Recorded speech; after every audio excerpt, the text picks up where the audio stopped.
Philippine Airlines, founded in 1941, is Asia's first airline and a symbol of Filipino pride in aviation.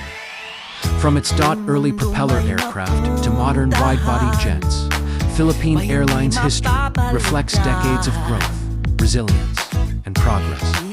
That legacy felt real when I spotted the brand-new Philippine Airlines Airbus A350-1000, the first A350-1000 in Southeast Asia, and the first in the Philippines.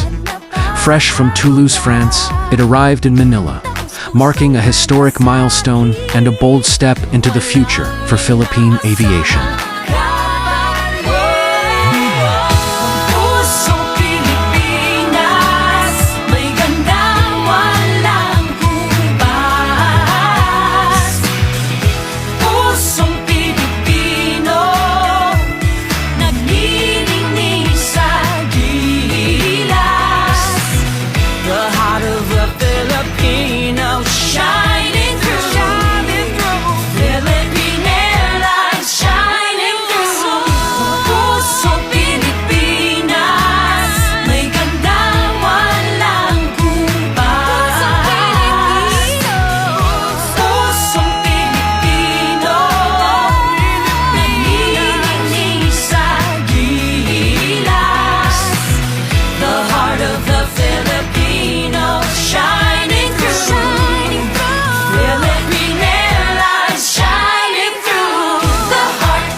Mabuhay.